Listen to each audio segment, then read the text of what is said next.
Hey everyone, and welcome to the WRESTLEDUDE YouTube channel, and thank you for listening to this talking takeover review for NXT Takeover 31. And if you guys are wondering why this is coming out super late, normally right after the NXT Takeover shows happen, maybe like a day or two later, that's when I have these review shows up. But around the time of NXT TakeOver 31, I was very sick. I couldn't really talk a lot. I had a lot of chest pains and stuff like that, so I couldn't really record anything, let alone anything that required me to speak, which is why I'm finally getting around to it now. I had a lot of other stuff that I had to record to get up to speed with, so now I'm finally here. I'm finally talking about NXT TakeOver 31. Better late than never. So if you guys enjoy these takeover reviews, let me know in the comment section below. Leave a thumbs up on the video, that way it gets pushed out more, although I highly doubt anyone's going to be interested in listening to a review of a pay-per-view that happened weeks ago, where so much stuff has already happened that the takeover event kind of seems insignificant, which is why here today I'm going to be talking about the takeover, and then afterwards I'm going to be talking about some big NXT news that's happened after the takeover event. So I'm talking Halloween Havoc, returning superstars, injury updates, stuff like that. So if you guys are interested in me talking about any of that, let me know in the comment section below. Leave a thumbs up, and if you're not subscribed to the channel, please subscribe to this channel, because it will definitely help out. But with that being said, let's get into the show. First thing of note here is that they've changed locations. They have changed from Full Sail University. They are now filming in the WWE Performance Center, which has now been redubbed as the Capitol Wrestling Center. Apparently that's kind of an homage to the old training facility that Vince McMahon and his father had back in the day. And the setup that they've done for this is kind of like a miniature version of the Thunderdome, where along the walls around the ring there are the LED screens with fans, and then also they have wrestlers and actual fans, ones that have been tested, I'd hope, that are around the ring wearing masks behind plexiglass and like chain-linked fence, which I really like that, especially with like the dark background, like the dark draped background. I feel like that's kind of what's missing with WWE's Thunderdome, is that, like, yeah, you still have some empty space that's being shown off behind the screens. Like, you need like a blanket or something hanging, that way you can like hide all of that like empty area. But I feel like that's what looks really good here with the Capitol Wrestling Center, is that they have a black like tarp or blanket going around the arena, so all of the empty spaces like blocked off. You can't really see anything. You got the fans, you got the plexiglass, you got the chain link fence. It really does feel like an underground like fighting area where they just put on awesome wrestling. It really does feel cool. It's like what they tried to do with Raw Underground, but they just did it a lot better in NXT. The show kicked off with Johnny Gargano versus Damian Priest for the NXT North American Championship. This was a really good opening matchup. Johnny Gargano ceases to be excellent at NXT TakeOver events, and Damian Priest continues to be one of my favorite NXT superstars to really boost themselves up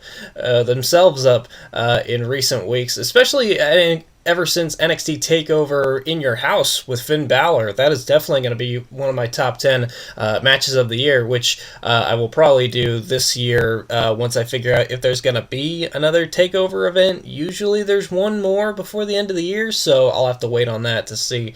But yeah, it was really awesome. One of the biggest moments of the matchup came when Damian Priest went to do a suicide dive over the top rope, but Gargano pulled a cameraman in the way, and Damian Priest ended up landing on the cameraman, which gave me vibes of The Undertaker versus Shawn Michaels from WrestleMania 25. Thankfully, this dive didn't go down like The Undertaker's dive did, and thankfully Damian Priest didn't basically pile drive himself into the mat, crushing a camera. But the ending came when Johnny Gargano tried to go for the slingshot DDT. Damian Priest reversed it and hit the Reckoning through the ropes for the win. Damian Priest picks up the win. Yeah, really good opening matchup, and then Johnny Gargano would later go on to win the championship at Halloween Havoc in a pretty good match, and then he lost it to Leon Ruff just recently on this past episode of NXT, but I'll talk about that a little bit more in a bit. Next we have Kushida versus the Velveteen Dream. This has kind of been a problem with a lot of Velveteen Dream, well, pretty much all of Velveteen Dream matches, like, since he's come back, because there are those, like, allegations, which seemingly are true, so it just makes everything feel super uncomfortable. It's the same thing watching, like, Lars Sullivan on SmackDown, because back in the day, I was a really big fan of Lars Sullivan. I liked the whole, like, gorilla mentality, like, fighting around the ring, stuff like that, but, like, now with everything that's come out, it's kind of hard to look at them in that light. I don't really have a lot of notes for this one. I just kind of wrote down, like, Kushida was really, really aggressive. Like, he was really focused on, like, breaking Velveteen Dream's arm, which I really liked. I feel like Kushida's kind of needed a little bit of a mean streak in NXT. Really, the only big feud that I can think that he ever had was the one with Walter, which he ended up losing, and then after that, he kind of just didn't really do a lot after that. And now putting this feud with Velveteen Dream, and here tonight, the ending was pretty awesome. Velveteen Dream hit a Dream Valley driver, but Kushida kept on the hoverboard lock on the arm, so as soon as Dream went to the mat, Kushida locked in the hoverboard lock again.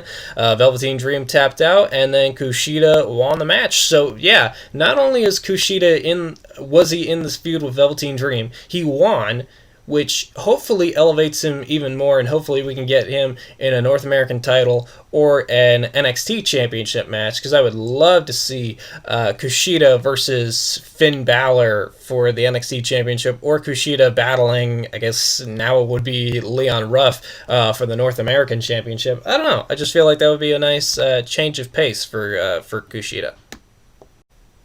And next up, we had Isaiah Swerve Scott versus Santos Escobar for the Cruiserweight Championship. And apparently, this is the first time that the Cruiserweight Championship has been defended on the main card for TakeOver. They've done it for, the dark matches, which end up showing on, the next episode, the TakeOver Fallout episodes of NXT, and it was a really great back and forth match. It's kind of one of those examples of why you should watch 205 Live more often. I don't have the network, so I can't watch it. I'm pretty sure it goes up on Hulu or something like that. I don't know. I'll have to check it out. But yeah, it definitely is a really awesome example of all the cruiserweights excellent work, and Santos Escobar has been doing awesome work. Isaiah Swerve Scott has been doing awesome work. Escobar hit his Phantom Driver finisher, but then Isaiah Swerve Scott kicked out, which I believe is the first time that's ever happened, which is pretty awesome that Scott got to get that moment. The ending saw Joaquin Wilde and Raul Mendoza try to run down and help Santos Escobar retain the championship, but then this man, I don't know how to pronounce his name correctly. I've never seen him on TV before until tonight. Maybe he's a 205 Live guy. Another reason why I need to watch 205 Live more. His name is Ashante The Adonis. He came down, did a springboard move off the ropes, took out both Wilde and Mendoza, but then in the end Santos was able to hit a double underhook facebuster onto his knee for the win and retain the championship over Isaiah Swerve Scott.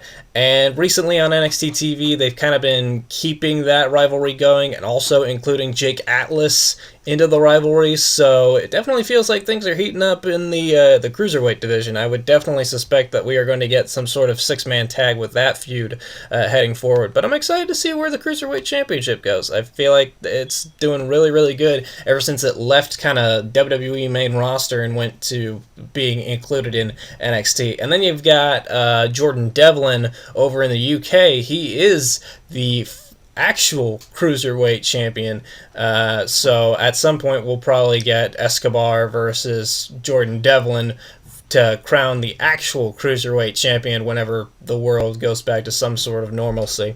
And in our penultimate main event, we had Io Shirai defending the NXT Women's Championship against Candice LeRae, a rematch, I believe, from NXT TakeOver Toronto 2, so I'm very happy that we got to revisit this rivalry with kind of the ideologies switched, so you got Candice LeRae now as the heel, and Io Shirai playing as the face. At one point in the match, Candice LeRae had the Gargano escape locked on, and when Io Shirai got to the ropes, Candice accidentally ended up hitting or punching or elbowing the referee. Anyways, we got a ref bump, and obviously, as you guys know, the referees are made of glass, so he was down for quite a while, and in that time, Candice LeRae took advantage and took down Io Shirai. Johnny Gargano comes running down to the ring wearing a referee's shirt, and he tries to fast count. He's counting super fast, 1, 2, but Io Shirai is able to kick out right before the 3. And then Johnny Gargano gives Candice LeRae the Women's Championship to use as a weapon, but Io is still able to kick out. And the ending saw Io Shirai hit a massive Spanish fly from off the top rope, hits the moonsault, and pins Candice LeRae for the win. So Io Shirai retains the NXT Women's Championship. I figured after this matchup we would probably be heading towards Rhea Ripley as the next challenger, which we got one more match with Candice LeRae, and now on this up-and-coming episode of NXT we are getting Io Shirai versus Rhea Ripley. But this was a really great match, and post-match it got even better, because as Io Shirai was celebrating in the ring, on the LED screens, we got a video playing of Toni Storm revealing that she is coming back to NXT, which is awesome. I think we've only seen Toni Storm on NXT TV maybe once this year. It was like an in-ring segment. It was like her, Rhea Ripley, and I believe Bianca Belair. I could be wrong about that, but yeah, I think we've only seen her maybe once on regular NXT TV in that capacity, so it's awesome to see her back. I believe she returned along with Pete Dunne, probably, from over in Japan and the UK, but the returns didn't stop there. There wasn't just one return for the women's division in this segment. So recently, leading up to TakeOver, there have been these vignettes playing of a person riding a motorcycle with some sort of LED knockoff super spy HUD. It was all green night vision, and they're looking at a poster of TakeOver, and the poster had the NXT Championship match and the NXT Women's Championship match. So you had to wonder if they were getting involved in one of the two matches, which obviously it ended up being the Women's Championship match, because the biker chick came to the arena, stepped out on the stage, took off the mask, or took off the helmet, and it's Ember Moon, the former NXT Women's Champion Ember Moon, back from her injury after being out for so many months. It was awesome to see her back. I just really wish that there were a lot more fans there to really appreciate her coming back, and coming back to NXT. That's awesome. All the people that have come back to NXT that were on the main roster that didn't have anything going on the main roster, and then coming back to NXT to do awesome stuff is so cool to see. I was excited for it with Finn Balor. I was excited for it with Tyler Breeze and Fandango, and now I'm excited to see what Ember Moon does. And since her coming back, she's been doing some awesome stuff, and eventually we're going to get matches like Ember Moon versus Toni Storm, Ember Moon versus Io Shirai, Ember Moon versus Rhea Ripley, and I am here for all of it. So, two awesome returns for the NXT Women's Division, and it just goes to show you that NXT has one of the most stacked women's divisions in all of professional wrestling, because not only that, you got Rhea Ripley, you got Raquel Gonzalez, Dakota Kai, there are so many friggin' names, Candice LeRae, and another name that's kind of getting up and up, Indy Hartwell. We'll talk about her a little bit more in a bit, but yeah, Io Shirai retains the championship in an awesome match, awesome post stuff, excited to see Ember Moon back in NXT doing what she loves. And now, finally, let's talk about the main event. Finn Balor, the new NXT champion, defending against Kyle O'Reilly. Kyle O'Reilly won a gauntlet eliminator match to become the number one contender to the NXT championship. Kind of an oddball contender for the NXT championship, but still built up as a really awesome match of Kyle O'Reilly finally getting to show why he should be a top tier player in NXT, and it worked really, really well.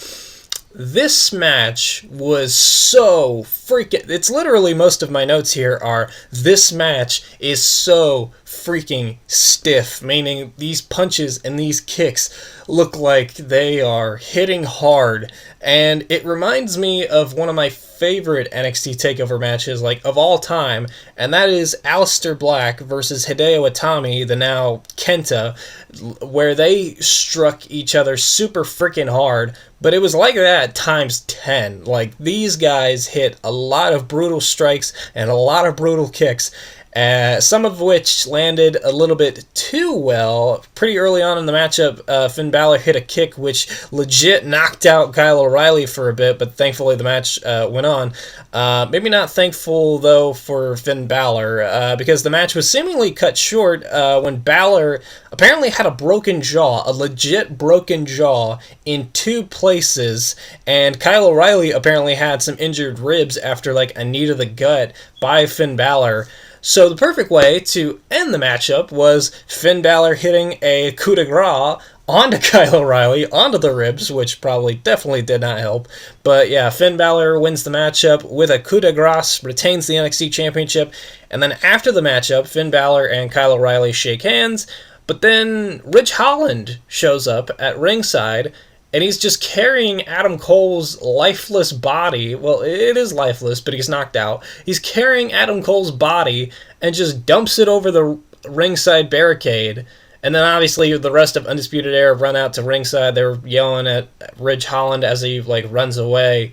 And they're just wondering, what the heck is going on? I was confused what the heck was going on. Normally they don't go off the air with TakeOver events with such a strange angle. I really felt like that was kind of a TV angle. Yeah, I didn't know what to make of it at the time. Now in these recent weeks, now that we know what's happened, I can kind of see where they were going with it. But it was just kind of a weird way to end the TakeOver event. A really big spotlight for Ridge Holland, but yeah, I don't know. It just seemed kind of weird. Alright, and now we're going to talk about some post-TakeOver stuff. So this is kind of news that's been circulating around NXT ever since the TakeOver event and in recent weeks. So, like I mentioned in the matchup, Finn Balor had a broken jaw in 2 different places. So, post-TakeOver, he had to go and get surgery. So he's pretty much been off NXT TV. So people were wondering if they're going to once again vacate the NXT Championship, since Finn Balor just won the championship, because they just had to vacate the championship because the former NXT champion also got injured in his match where he won the NXT Championship, so he had to go and get surgery. So they've kind of kept Finn Balor off TV, but they also stated that they're going to be keeping an eye on him in recent weeks to make sure that he's still able to go, and if he's not, then they're going to have to figure out a different person to hold the NXT Championship. Thankfully, it seems like Finn Balor is going to be returning, because on the recent episode of NXT that just happened, they announced that Finn Balor is coming back, so it seems like once he's back on NXT TV next week, we are going to learn his next challenger for the NXT Championship. And I would say my money is on Tommaso Ciampa, because recently he's been cutting these promos backstage where he's talking about where, nobody has, that angry grit, nobody shows that they are fearless or fearful, or something like that. I don't know. He's basically stating that he wants to be the top dog in NXT, and the only way to do that is to become the NXT champion. So I would definitely see Finn Balor versus Tommaso Ciampa in the future. I feel like that could be pretty interesting. Finn Balor's pretty much a babyface at this point. He's a cool babyface, and then you got Tommaso Ciampa here, which, since his return, his whole heel turn kind of didn't really make sense for a majority of the time. The last time we had saw him before he returned, he had just lost to Karrion Kross, so he was a babyface. He had just lost to Karrion Kross, and then he got into his car, and then he said that, they were asking, what's going on with NXT. He didn't say anything, and he just drove off. And then he's been gone for months, and then they said that he was making his return. He made his return in ring. He was a heel, attacked Jake Atlas, did like the whole thing where he springboarded his face up into the bottom of the ring, and now he's been a heel ever since. Like, we haven't really gotten a big explanation. Like, what happened with Cross that made you act this way? Like, one of the big things that I'm thinking is that originally, before Karrion Kross got injured and had to vacate the championship, I feel like they were going to have Tommaso Ciampa come back and face Karrion Kross for the NXT championship as kind of like the big rematch, you know, the David and Goliath story. And then Tommaso Ciampa would have won his Goldie from Karrion Kross, but since Kross got injured, they kind of had to change those plans. Though, it does seem like Karrion Kross might be on his way back, because recently he's been posting videos on Instagram of him doing like these workouts, and recently he did like a post where he said, like, you know, I'm seeing all your messages, I'm doing a lot better, when the time's right, I'll let you know when I'm coming back. He was doing like a pull-up bar thing with like Scarlett and some other girl like in a basket, which is kind of a cool workout to see him do. But yeah, it definitely seems like once Karrion Kross is back, I feel like they're going to be able to get their stories straight and where they're heading forward. But I'm excited to see, once Finn Balor's back, what he does. I'm excited to see what Karrion Kross does when he's back. You know, it's just a lot of crazy things are happening in the world with the coronavirus and these injuries in NXT. A lot of story stuff has to change.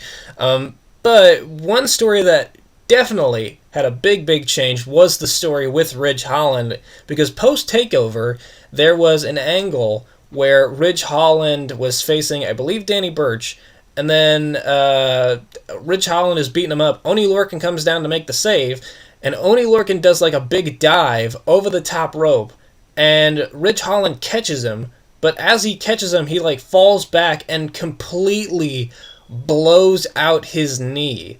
Like, it's scary to watch if you go back and rewatch that clip. Like, his leg just freaking collapsed. And Oney Lorcan's not that big of a guy. Like, I'm shocked that this actually happened with him and Ridge Holland.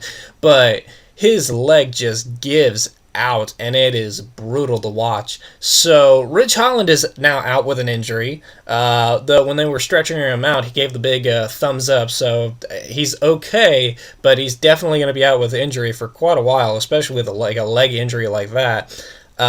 So yeah, that is a big story that had to change, and how they changed it was pretty interesting. So the Undisputed Era ended up winning a number one contenders match for the tag team titles, but on the night of the match, they got attacked backstage, and then Oney Lorcan and Danny Burch suggested to take their place, and so it was Oney Lorcan, Danny Burch versus Fandango and Tyler Breeze for the tag team titles. During this match, a man in a mask came out and helped Oney Lorcan and Danny Burch win the match and win the tag team titles, takes off the mask.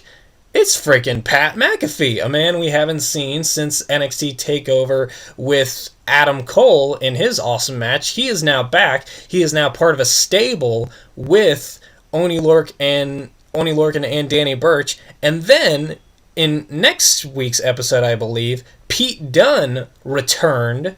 Kyle O'Reilly came out to confront Pat McAfee and Oney Lorcan and Danny Burch. Kyle O'Reilly came out with backup of Pete Dunne, but very quickly Pete Dunne turned on Kyle O'Reilly, which is great history, because if you remember, Pete Dunne got turned on by Roderick Strong of the Undisputed Era back during the Dusty Rhodes Tag Team Classic finals, which was really great storytelling. So now we have this four-man stable of Pat McAfee, Oney Lorcan, Danny Burch, and Pete Dunne. And then you got the Undisputed Era. This could possibly be heading towards some multi-man match. Maybe War Games, because around this time of year is when War Games starts to get set up. I don't know how they would do War Games in this arena. I don't know if maybe they would do it in the Thunderdome, maybe, or just in a slightly bigger arena, but I don't know. I'd be interested to see how they do that. But definitely we are going towards a possible Team McAfee versus Team Undisputed Era matchup, which I'm excited to see. Alright, let's talk a little bit about NXT Halloween Havoc. So they brought back Halloween Havoc. It was announced on the Takeover show that it was going to be coming back, and it was going to be hosted by Shotzi Blackheart. I feel like she did an awesome job. Not only that, they brought back the concept of spin the wheel, make the deal, which was basically like WCW's version of like what Raw Roulette became, where there was like different match types on the wheel, and it was between the matches with Johnny Gargano versus Damian Priest and Candice LeRae versus Io Shirai. Johnny Gargano and Damian Priest competed in a Devil's Playground match, which was basically a Falls Count Anywhere match with Halloween decorations and stuff like that, which looked really cool. And the match ended after someone in a Ghostface mask, Ghostface from Scream, which apparently was supposed to be Indy Hartwell. Indy Hartwell has kind of been doing this thing where she's been helping out Candice LeRae and Johnny Gargano, like after Gargano and Candice LeRae's TV got destroyed, she bought them a new TV, gave Candice LeRae some brass knucks to help beat, I believe, Shotzi Blackheart to win number one contendership for the Women's Championship, and she was presumably the one underneath the mask, but she wasn't actually at the show. I think she was quarantining because she came into contact with someone who had COVID, maybe. So they basically just had some random person in a mask do this, which I thought played really well. We also saw her get involved at the end of the show. And yeah, she helped Johnny Gargano win the NXT North American Championship. It was like a DDT on like this high-raised platform, and then Johnny Gargano tossed Priest off through like this giant like staging area of like Halloween decorations. It was a brutal-looking fall. I'm sure planned very safe, but just looking at it in real time, it looked pretty brutal. He pinned him after that, won the NXT North American Championship, and then recently on NXT TV, Johnny Gargano had another wheel, a wheel of challengers, kind of like an open challenge thing, and it landed on a man named Leon Ruff, who is a former Evolve wrestler. Evolve is now a part of NXT. They bought them out recently, and now Leon Ruff gets a North American Championship match against Johnny Gargano. Damian Priest is in the crowd, and Gargano is kind of distracted. Leon Ruff ends up hitting this massive crucifix, like landing Gargano on the back of his head, and pins Johnny Gargano for the shock win. Leon Ruff has basically been a jobber on NXT and on WWE TV. I remember he had a matchup with Aleister Black, which was really cool. And he pins Johnny Gargano. Leon Ruff is the new North American champion. Damian Priest is laughing at it. Gargano is pissed off, saying like the decision should be reversed and stuff like that when he gets backstage. I was not expecting that to happen. I've seen a lot of people online saying some stupid things, like saying like, oh, Leon Ruff, he's basically the new Leo Rush. Like, no, he's his own man. Like, he won the North American Championship. They did a funny spot. Leon Ruff is kind of a smaller guy, so when he put the championship around his waist and like raised his hands, the championship just kind of fell down to his legs, which was pretty funny. But I'm excited to see where they go with that. But anyways, let's get back to Halloween Havoc. The second biggest thing of the night was kind of the main event. We had Candice LeRae versus Io Shirai for the Women's Championship in a tables, ladders, and scares match, which was really good. Towards the end of the match, the masked figure tried to help Candice LeRae again, but Shotzi Blackheart came in, speared the ghost face person, taking them out, and then Io Shirai shoved Candice LeRae over the top rope onto a ladder bridge, crushing the ladder, crashing through the ladder, and then Io Shirai retains the NXT Women's Championship. And then recently we have learned that Io Shirai will defend the Women's Championship against Rhea Ripley on NXT TV. Yeah, I definitely have my thoughts. I feel like Rhea Ripley has a really good chance at regaining that championship this week. I feel like they really need a big ratings bump. I hate talking about ratings, but ever since AEW and NXT started out going to war with each other, that's kind of a big talking point for a lot of people. Personally, I would say that Halloween Havoc was a little bit more enjoyable than the actual Takeover event, but I feel like that kind of helped with a lot of the gimmicked matches. There was also the Haunted House of Terror match between Dexter Lumis and Cameron Grimes, which I thought was pretty great. But, one of the big things that stuck with me, why I enjoyed Halloween Havoc more than the Takeover event had a lot of great wrestling, but there wasn't really any crazy big news aside from Toni Storm and Ember Moon, which is great to see. Those are definitely big things to happen, but they were things that we weren't expecting. They weren't things that we were looking forward to. Aside from the mystery person on the motorcycle, there wasn't really anything big that happened. There was no big title changes. There were no big face or heel turns. I don't know. And I know that happens with a few takeover events where no titles change hands, but there's still some great stuff that happens and great story development. But I don't know. I feel like this was kind of one of those shows where some sort of championship should have changed hands in some capacity, or somebody should have turned face, or somebody should have turned heel. I don't know. I feel like they're saving the title changes for free TV just so they can get a ratings bump, which kind of sucks to think that way, but, given recent weeks, you can kind of understand where I'm coming from. We've had Finn Balor winning the NXT Championship on free TV. We've had Johnny Gargano winning the North American Championship on free TV at Halloween Havoc. We saw Oney Lorcan and Danny Burch win the tag team titles on free TV. We saw Leon Ruff win the North American Championship on free TV. And now we potentially have Rhea Ripley winning the Women's Championship on free TV. So it kind of feels like they're doing the title changes on free TV, and then you kind of have no title changes left for the takeover events. But I don't know. That's just kind of my opinion. All in all, I would definitely still say Takeover 31 was a really great show. A really enjoyable, really brutal, hard-hitting main event. I'm excited to see what Finn Balor does when he's back, and I'm excited to see what Kyle O'Reilly does when he and the Undisputed Era come back against Team Pat McAfee. So let me know in the comment section below. What do you guys think of NXT so far this year, towards the end of the year? What did you guys think of NXT TakeOver 31? I know it's been a while since it's happened, so maybe I have to go back and rewatch it. But thankfully, I was able to get this review done and out for you guys to listen to. I'm keeping the streak alive. I haven't missed a TakeOver review once since TakeOver Philadelphia, and I don't plan on stopping now. So thank you guys for listening, and I will see you guys next time for NXT TakeOver 32, I guess it would be called. Thank you guys for watching. I'll see you guys later.